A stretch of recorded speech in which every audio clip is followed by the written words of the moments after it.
Аллах субханаху ва тағаланың келесі есімін өтеге. Негізі кеше біраз нәрсені біз алдыңғы сабақта айтып тастағанбыз. Алланың Рахман деген есімін өткен кезде. Енді Алла тағаланың келесі есімі Хуаллаху лази ла илаха иллаху хуал малик деп бастайды. Хуар Рахман, Рахман Алла кетеді, Рахман кетеді, Рахим кетеді, одан кейін Әл-Малик деген есім кетеді. Малик деген сөз, оның түбірі Малака деген сөзден шығады. Малака. Малака деген бірдеңкені иелігіне алу. Хуа ямлику шей. Ол бірдеңкені иелігіне алды. Хуа ямликул ма. Ол суды өзінің иелігіне алды. Малака. Иелік ету, және де малик, патша деген мағыналарды білдіреді. Және де жалпы мүліктің иесі деген мағынаны білдіреді.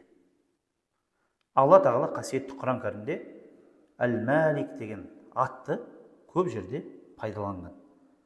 Оның жаңағындай Хашр сүресінің соңғы аяты бар. Одан кейін тағы да басқа бір аяттарда айтады, не дейді? Қулиллахуммал маликал мульк ту'тил мулька ман таша ва тунзиул мулька мимман таша. Аллахумма маликал мульк. Я Аллахым, сен мүліктің иесісің. Иесі. Сен сол мүлікті қалағаныңа бересің, қалағаныңнан алып қоясың деді. Алла тағала қалағаннан алып қояды.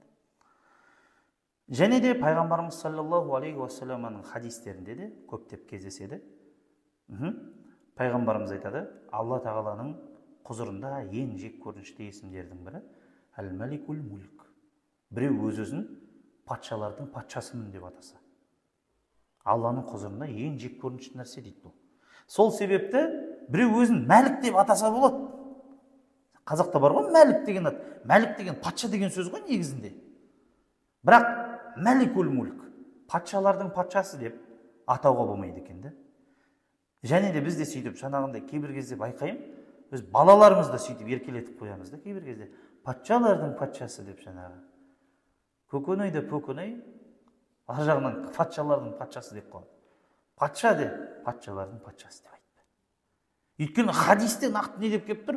Дәл сол нәрсені айту Аллаға жек көрінішті нәрсе деп тұр. Айтпай-ақ қойған дұрыс сұрақты. Балаңды басқаша еркелете бер. Екінші мәселе. Енді біз адамды патша деп айтамыз. Осы дүниеде бір патшалар болған, бір кісілерге де патша деп не істейміз? Сондай бір атақ береміз. Бірақ Алла тағаланың патшалығы мен олардың патшалығында қандай айырмашылық бар? Бірнеше айырмашылық бар. Әл-Малик. Ол Алла бүкіл бұйрықтары орындалады. Оның бір бұйрығы жоқ, орындалмай қалды дегенше. Ал бізде не бір патша болады, басшылар болады, оның бүкіл бұйрығы орындалып жатқан жоқ. Оның бір бұйрығы орындалады, біреуі орындалмайды. Және де оны орындайтындардың өзі де салақтық танытуы мүмкін. Ал Алланың құзырында Алла бұйрық беретін кімдер? Алланың бұйрық беретін періштелер бар. Алла Құранда не дейді? Ла яасуна Аллаха ма амарахум ва яфалуна ма юмарун. Ол періштелер Аллаға мүлдем қарсы шықпайды. Алланың бұйырған нәрсесін орындайды дейді. Мүлдем қарсы шықпайды. Алла тағала айтты ма, орындалмай қалмаған бұйрық болмайды екенді. Алла тағаланың бұйрықты орындаушылар да қарсы шықпайды екенді.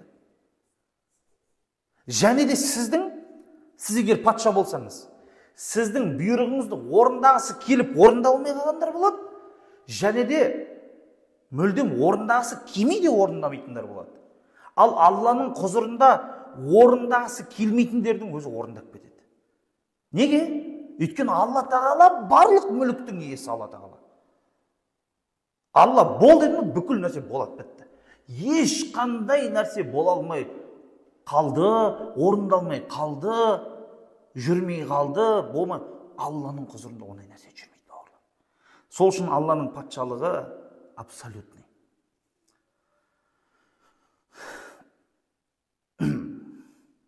Кейбір патшалар болады.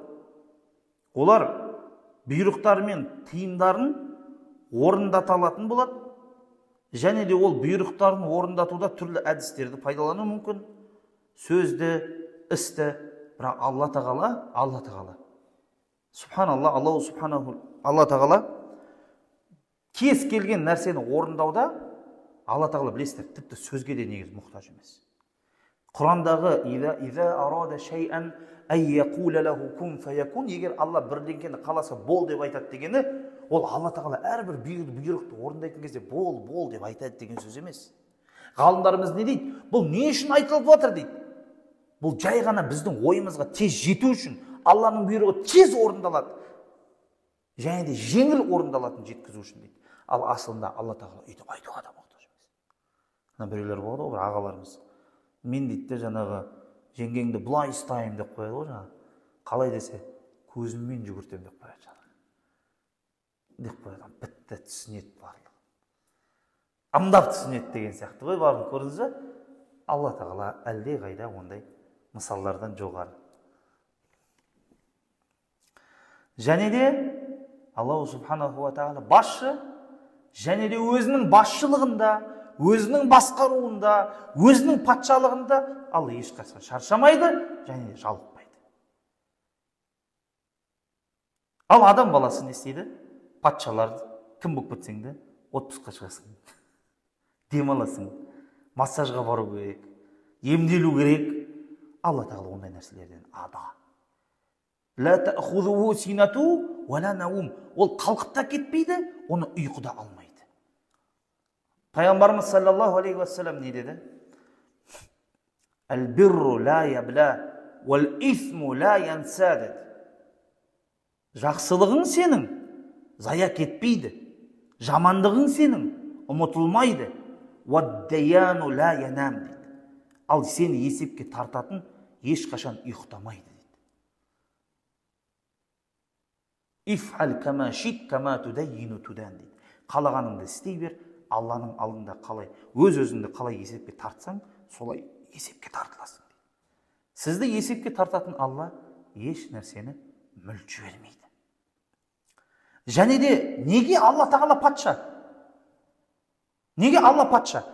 Себебі Алла патша болуға әбден лайықты.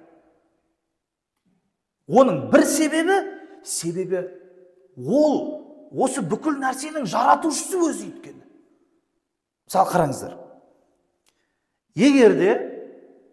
Егерде мен бір пилесос ойлап таптым ойдан. Мен білем ол пилесостың қалай жұмыс істейтінін, қалай қосылады, қалай сөнеді, қалай шаң сорады, қандай бүкіл функциясын білем. Ол әуел бастан басқарылуға лайықты болатын менмін. Өйткені кім ойлап тапқан? Мен ол жайында барлық нәрсені жақсырақ білем, және де мен сияқты оны ешкім білмейді, танымайды, басқара алмайды. Сен кітап жазып шықсаңыз, мысалға сіз, сол кітапты шығаруға, сол кітапты авторский правамен қорғап алуға, өзіңіздің атыңыз жазып қоюға, міне алдыңғы бетке ең лайықты сізсіз. Сіздің кітабыңызды алып біреу шығарып қойса, елі кетсе, бұл әділетсіздік. Ал енді Алла Тағала дейді, өзі жаратушы, және де біз оның жаратылысымыз, және де біз жаратылыс болғаннан кейін, әбден ол бізге патша болуға лайықты. Және де біз, қадірмен бауырлар, біздің патшамыз Алла болғанына разымыз. Осы нәрсені ұмытпаңыздар. Біз разымыз Алланың біздің құдайымыз болып тұрғанына. Сонда ұстаз, разы еместер бар ма не деген біреу шығады? Бар. Мысалы, жаңбыр жауып кетті, ой, әкеңнің артқы жаңбыр деп. Жаумайтын кезде жауады. Сен қалауыңмен жауып отыр ма жаңбыр? Жаңбыр Алланың қалауымен жауды. Ешқандай адамның елігі жүрмейтін нәрсе жаңбыр болса, жауды ма? Сен не істейсің? Алланың қалауы. Сен уже не істейсің? Альхамдулилля дейсің. Себебі сен Алланың ісіне қазір күпірлік етесің ба? Саған ұнамай тұр ма? Қазақ болғанына наразысың ба? Таңдаған жоқсың ғой, Алла таңдап беріп тұр ғой. Ол нәрсені сен қай жерде сенің таңдауың жоқ, Алла тағала саған таңдап беріп тұр, сол жерде сен не болу керексің? Разы болу керексің. Вот сол кезде сіз, міне менің патшам Алла тағала болған разымын деген сөз нәрсе шығады.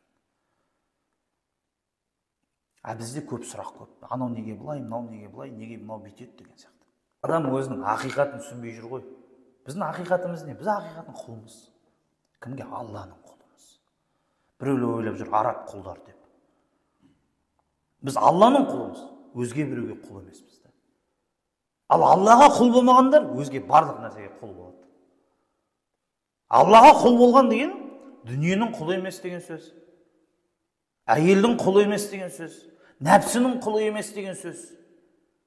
Қалғандар Алланың құлы емес емес пе? Анау мынау деп қазақ үшін жан берем деп жан. Оның барлығы ше. Қолына ақша түссінші, билік түссінші, әйел барсыншы. Кез келген адамның слабый жері бар да, идеальный емес ол. Біреу тайдырам десе тайдырып жібереді да.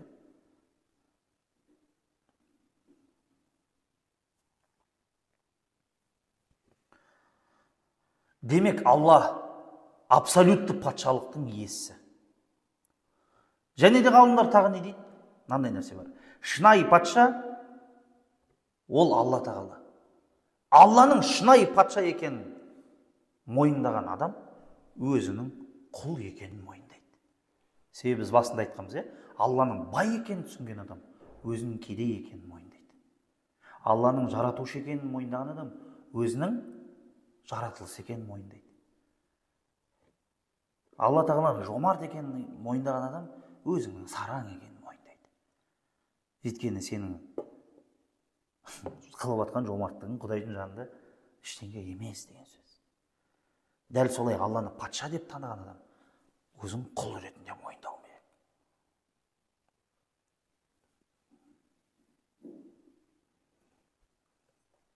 Алла тағала қасиетті Құран кәрімде дейді: قل ادعوا الذين زعمتم من دون الله لا يملكون مثقال ذرة في السماوات ولا في الأرض وما لهم فيهما من شرك.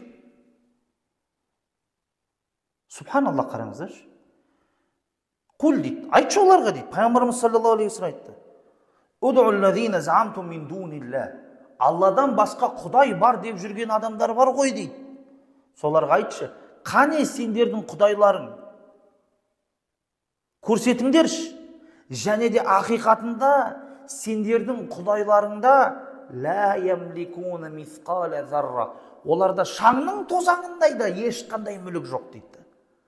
Сен айтып жүрген, патша деп жүрген, құдай деп жүрген, өзге деп табынып сыйлап, құдайдың уровеніне көтеріп қойғандардың ешқайсында шаңның салмағындай да ешқандай иелік жоқ дейді.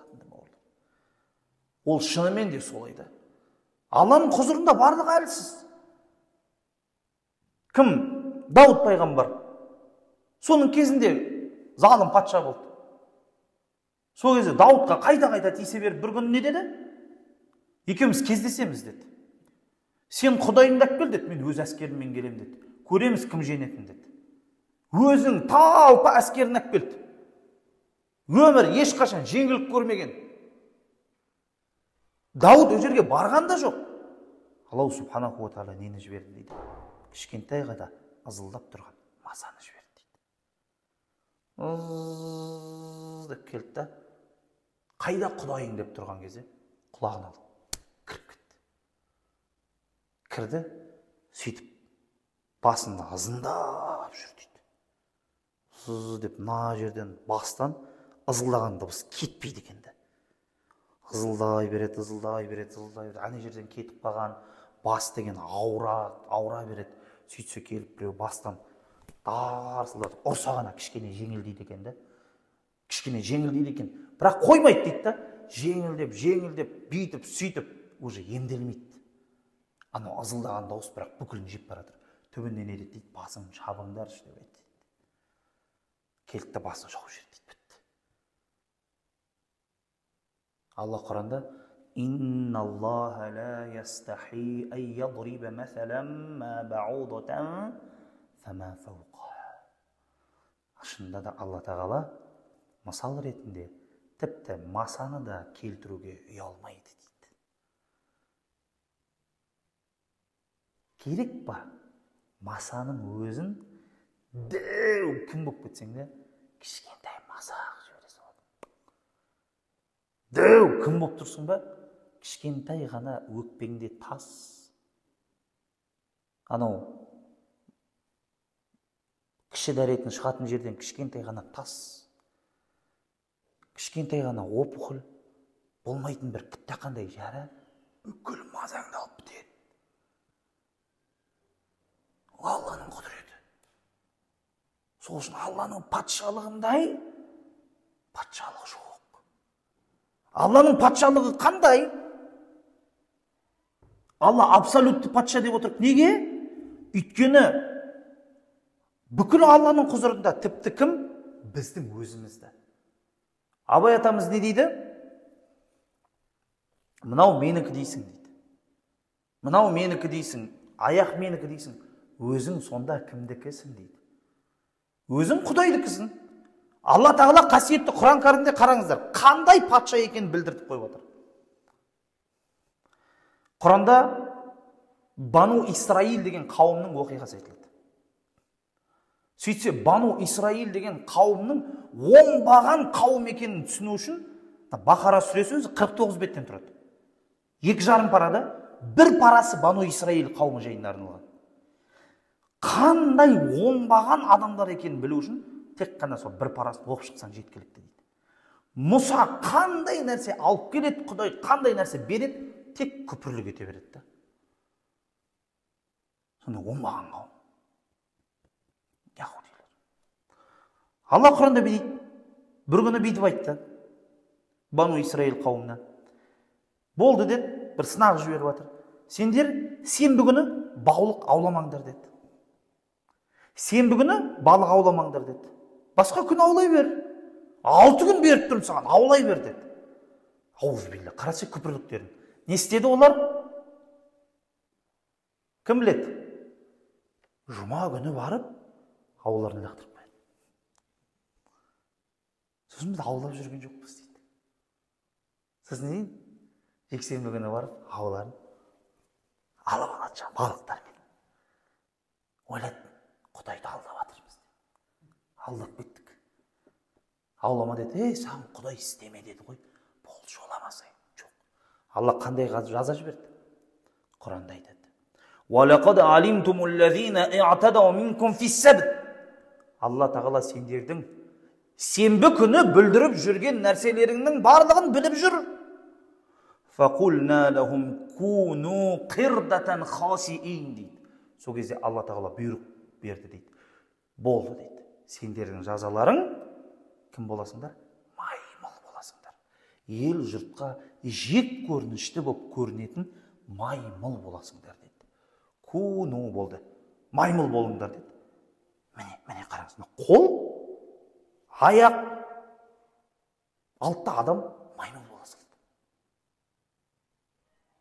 Құранда келіп тұрған оқиға бұл.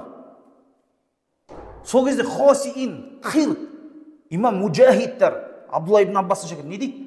Жүрегіне дейін толық қанды олар маймыл болып кетті дейді. Анандай емес, адам сияқты ше, бәрі маймыл болып кеткеніміз дейді. Таза маймыл болып кетті де бітті. Басы ешқандай жері істемейтін. Ол не деген сөз?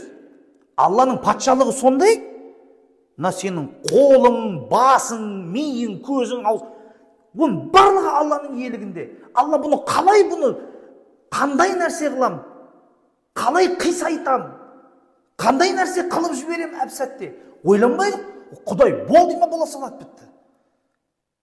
Сол үшін сіздің қолыңыз, барлық нәрсе Алланың иелігінде деген сөзді. Міне көрдіңіз, сондай да. Біреулер айтады, жоқ, міне мен ұстап отырмын ғой, мен көтеріп отырмын. Бұл Алла Тағала саған истита беріп отыр. Қазір саған күш беріп тұр. Осының барлығын істеуге Алланың қалауымен істеп отырсың сен. Алла тағала саған иститаа бермесе, сол құдіретті, күшті, шама жетушілікті бермесе, сен ештеңе істей алмай қаламыз біз. Міне осыны да түсіну керек та. Сол себепті біздің әлхамдулилля сәжде қылуымыз, тұруымыз, бүкіл нәрсе бұл негізі Алланың мейірімі, Алланың қалауы. Біздің құлшылығымызды біз Құдайдың өзіне уәж қыламаймыз. Өйткені ол да Алланың бізге жауып тұрған мейірімі. Алла қаламайды ма? Жығыламайсың сен намазға. Алла Құранда айтпайды ма? Яума юкшифу ан сақ. Ертең ұлы азап көрінеді. Қияметте азап көрінеді. Қандай азап? Адамдар терісіне батып жатыр. Күн жақындатылып тұр. Түрлі кейіпте тірілген адамдар. Біреуінің беті шошқа, біреуінің беті маймыл, біреуінде бір емес 200. Жап-жалаңаш, тырдай жалаңаш. Тозақтың басы шығып, есепсіз, қисапсыз жәннатқа кіретін адамдар қалай бар болатын болса, есепсіз, қисапсыз тозаққа да кіріп кететін адамдар бар да. Тозақтың ішінен бас шығып дейді, тек өзімен алып кете салады дейді. Бүкіл қасіретті көрген кезде адамдар не істегісі келеді? Сол азап көрінген кезде юкшафу ан сақ юдауна иля суджуд дейді. Міне сондай кезде сәжде қылыңдар дейді. Сол кезде дүниеде сәжде қылғандар қылады дейді. Ал басқалар неге қыламайды? Қыламайды. Қылғысы келеді, қарасай, сен сәжде қылғың келеді. Бірақ барамайсың.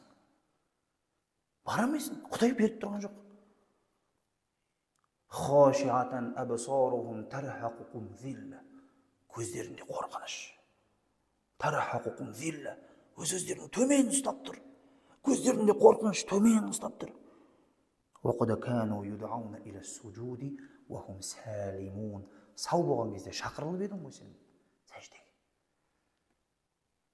Қазір саған рұқсат емес. Құдай шешеді екен де, сіздің қашан сәжде қылатыныңызды, қашан сәжде қылмайтыныңызды, қашан таң намазына тұратыныңды, қашан тұрмайтыныңды. Оңбаған тірліктерің көп па, күнәларың көп па, тұрғызбайды сені. А тұрғызып жүр ма? Значит, шанс беріп жүр. Оған алданбаңдар. Бар ғой сондайлар. Міне мен арақ ішіп жүрмін. Дым больницаға жатып көрмеген. Сен, мен өмір бақи темекі шегіп, өкпем таза. Құдай саған, білесің бе, ол азап.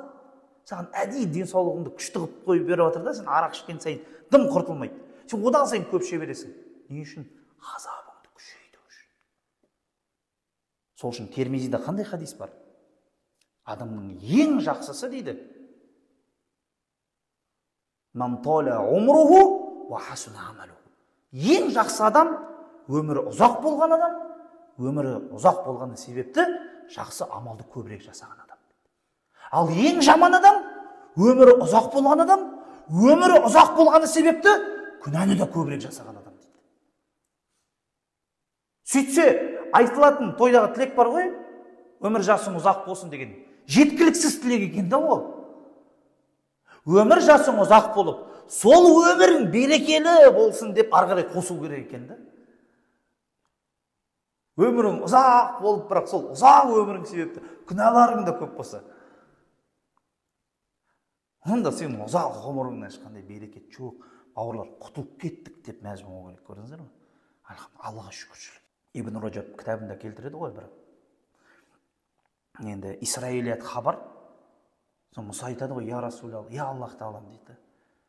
Нығметтің барлығы сенен екенін біле. Нығмет келіп жатыр дейді. Соған қалай шүкіршілік етсем болады дейді.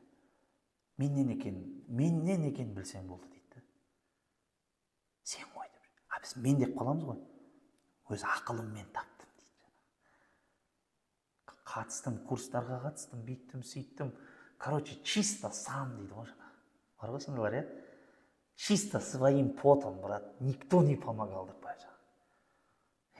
Айтпайды. Чисто өзім барып келдім Грузияға, қуып келдім. Арменияға барып, өзім әкіп келдім. Өзің әкіп келген жоқсың. Алла амандық берді саған жолда.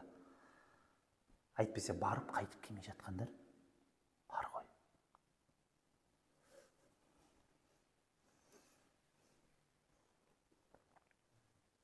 Демек, дененің иесі де Алла екен ғой.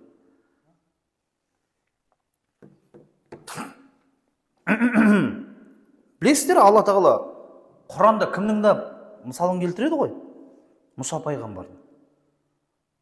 Алла құдіретті ғой, қарашы. Ана не істейді? Біреулер келіп, жаңағы сол уақытта бір пал ашатындар, жоритындар. Не деп ашып беріп, жорып береді жаңағы?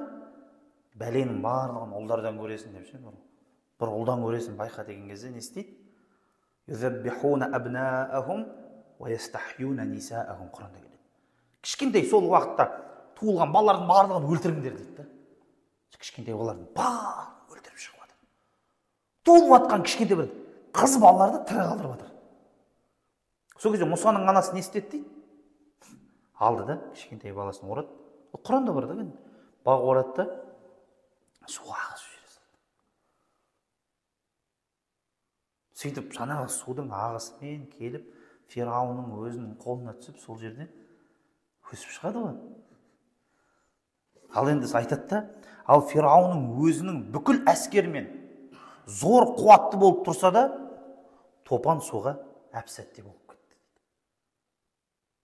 Мықты әскер болып тұрды, Алла тағала суды екіге ашты, өтеміз деген кезде қысып жібере салды. Демек, Алланың қарашай патшалығын қарасайшы, Алланың әмірін қарасайшы. Кішкентай әлсіз болсаң да, сондай жағдайда құтқарып алады екен. Ал қандай мықты болсаң да, Алла жойып жіберем десе, сол су арқылы жойып жібере салады. Демек, кім Алламен бірге, ол құтылады. Әлсіз болса да. Кішкентай бала әлсіз ғой. Ал кім Аллаға қарсы, мықты болса да, құрдымға ұшырайды.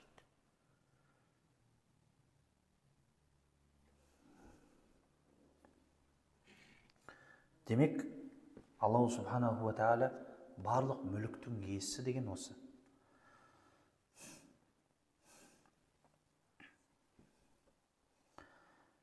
Момынның осы есімнен қандай алатын үлесі бар енді? Алла Құранда ғалымдарымыз айтады. Біріншісі, сіз Алла тағаланың патша екенін түсіндіңіз жаңағыдан кейін. Патша бұйрығы орындалатын, әмірі жүретін, бүкіл нәрсенің иесі, өзі ғана иелік ететін түсінгеннен кейін, сіз құл екеніңізді білдіңіз. Енді шынайы түрде сол құл екеніңізді білсеңіз, Алла тағала сіздің дәрежеңізді көтереді екен. Пайғамбарымыздың хадисі бар. Пайғамбарымыз саллаллаху алейхи уассалама өзінің сахих хабарларында айтады, кімде кімнің дәрежесі Алланың алдында, кімде кім Алланың алдында өзін төмен ұстаса, Алла оның дәрежесін адамдардың алдында жоғары етіп қояды. Және де өзіңнің құл екеніңді білу деген сөз не нәрсе? Алла тағала қасиетті Құран кәрімде қараңыз. Біздің пайғамбарымыз саллаллаху алейхи уассаламаны құл деп атады. Каф сүресінің 1-ші аятында Алхамдулиллахиллази анзала ала абдихил китаб ва лам яджал лаху иважа. Алла тағалаға мақтау мадақтар болсын, өзінің құлына кітапты түсірді дейді. Және де ол кітапта ешқандай кемшілік жоқ дейді. Өзінің құлына деді. Алла өзінің пайғамбарын құлым деп атап тұрды. Субханаллази асра би абдихи лайлан минал масжидил харами илал масжидил ақса. Кемшіліктен пәк бұрған Алла тағала бір түннің ішінде өзінің құлын харам мешітінен Ақсаға жеткізді. Өзінің құлын деді. Құл деп, егер Алла тағала сіз Алланың алдында құл бола білу деген не екен түсініңізді? Өзіңіздің құл екеніңізді бойындап құл бола білсеңіз, Алла тағала сізді құлым деп шынайы түрде атаса, демекші шынайы құлшылық еттіңіз деген сөз. Неге Алла тағала пайғамбарымызды құлым деп атады? Өйткені ол шынайы түрде құл бола білді. Бір әміріне қарсы шықпайды, бүкіл бұйрығын орындайды, ұнамсыз нәрсе істемейді, жақтырмайды. Вот сол кезде Алла сені құлым деп атайды екен да. Өз-өзіңді құл екеніңді түсіну деген сөз, бейшара деп өз-өзіңді, ол мәселеде емес.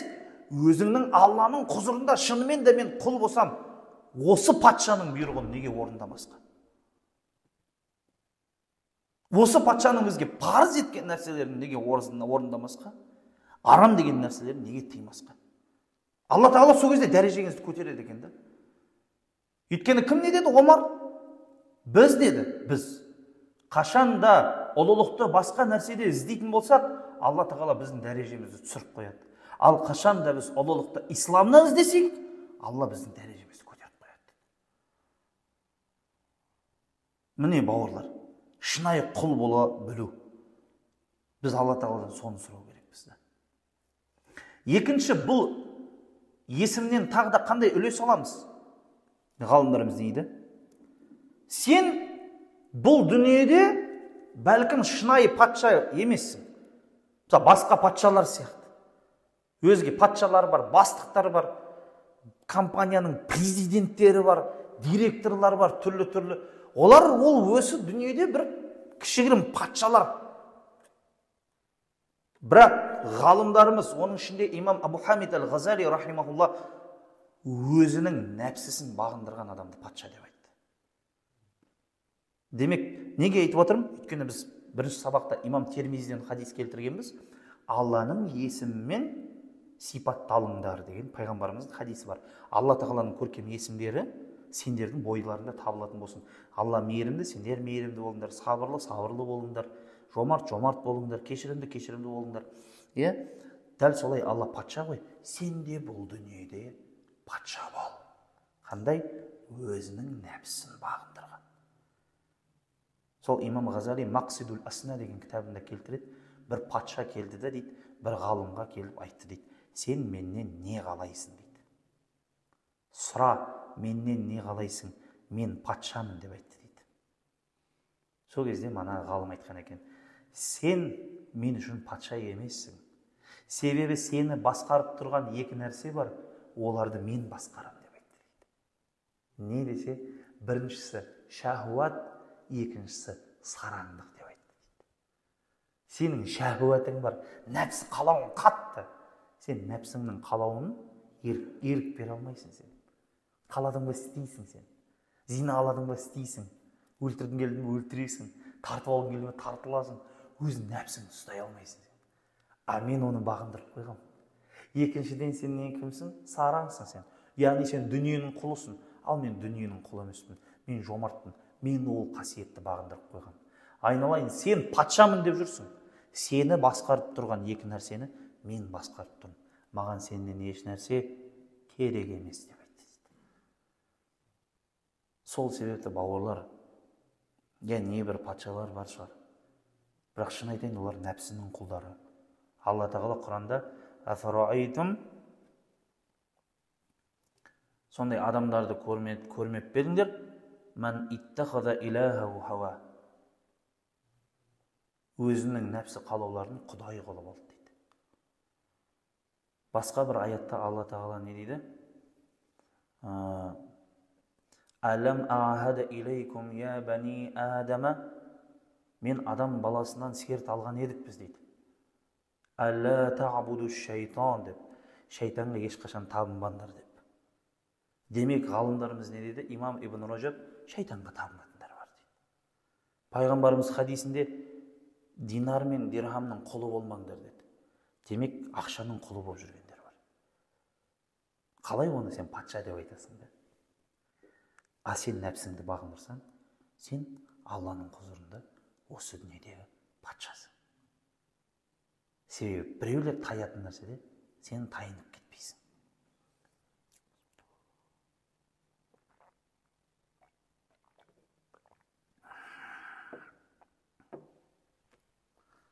Анау бар ғой, шайтан дейді, Омар радиаллаху анху жүретін көшемен жүрмейді дейді.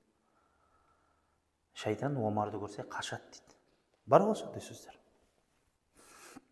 Сол ғалымдарымыз айтады, шайтан Омардан қорықпайды дейді. Шайтан Омардан қорықпайды дейді.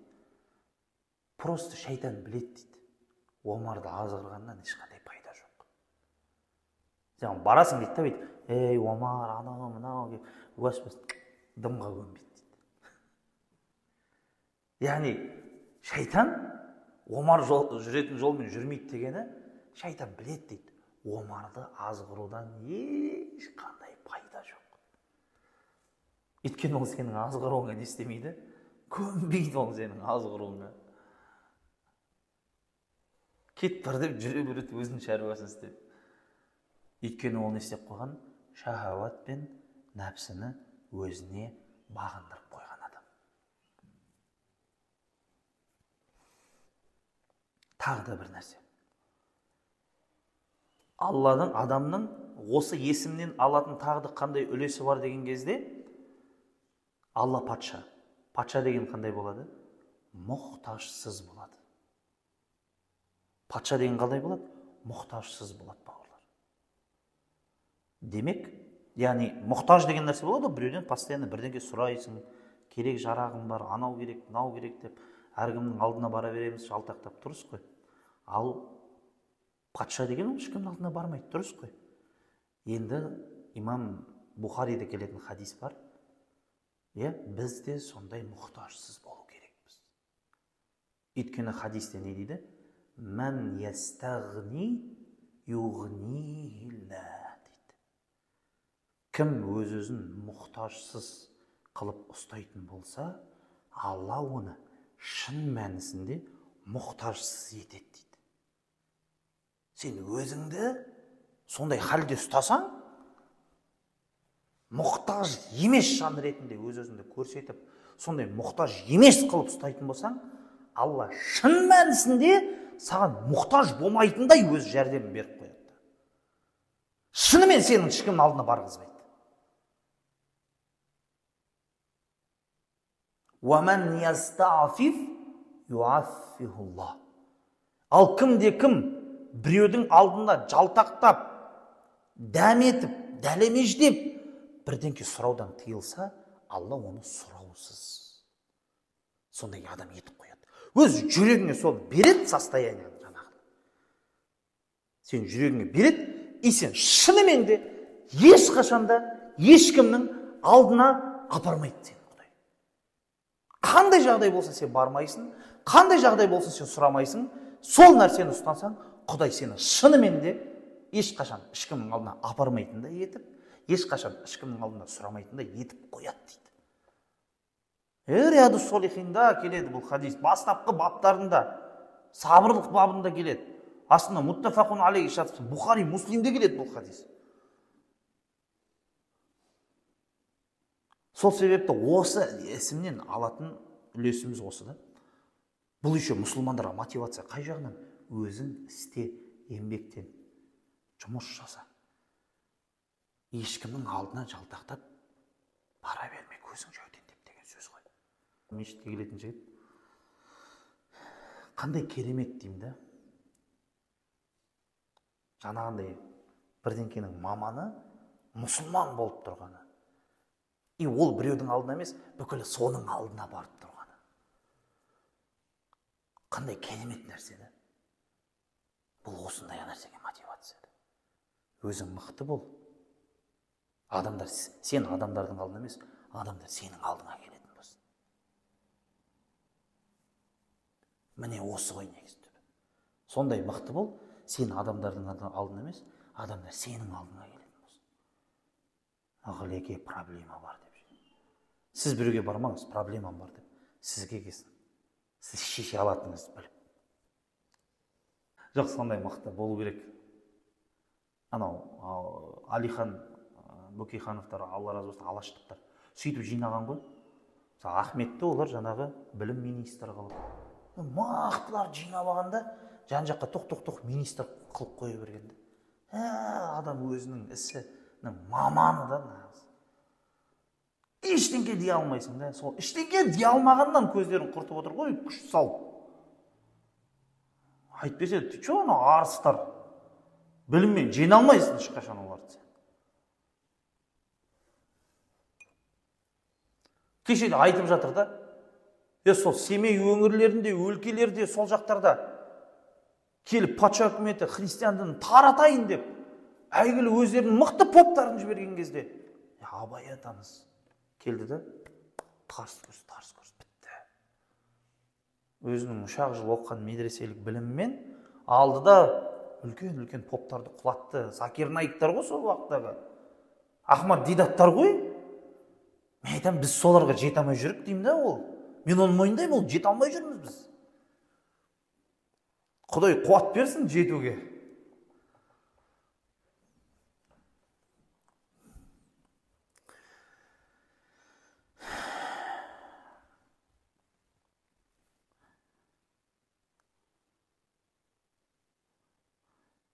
Және де соңғы мәселе осы есімге байланысты. Алла Тағала қасиетті Құран кәрімде айтады: "Яумахум баризун, ла яхфа алаллахи минхум шей, лиманил мулкул яум, лиллахил вахидил қаххар" дейді. Ол күні қиямет болған кезде барлығы көрінеді дейді. Ла яхфа алаллахи минхум шей. Олардың ешқандай жасырған нәрселері Алланың құзырында жасырын бола алмайды дейді. Ешқандай адам ешқандай нәрсесін жасыра алмайды. Алла барлығын біліп тұрады. Я'ламу ма тухфис судур.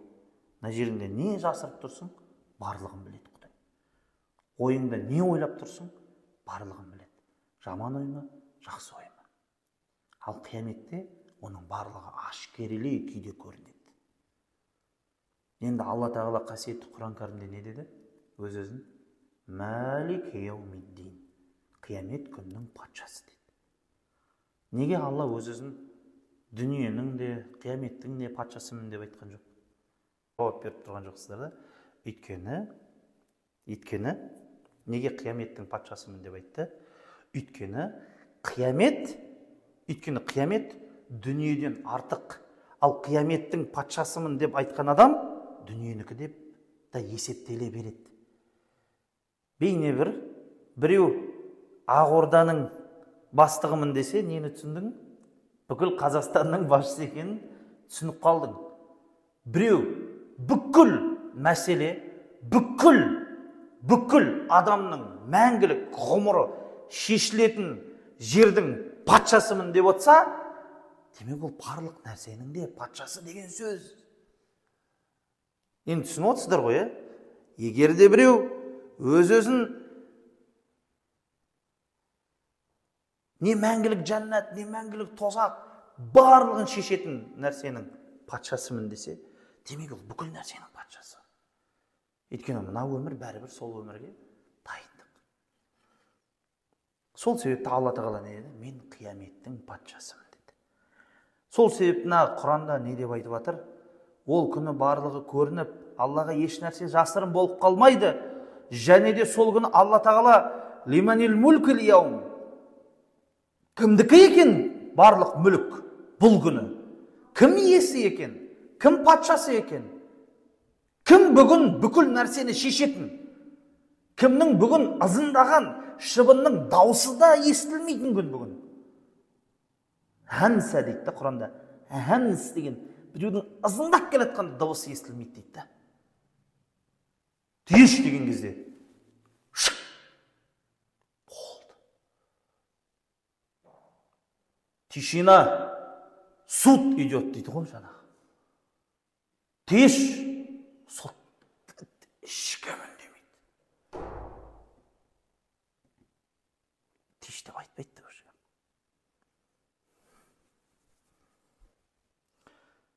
Кімдікі бүгін бүкіл патшалық? Лиллахи, Алланыкі, әл-вахид, жалғыз, қаххар. Қахардың иесі дейді.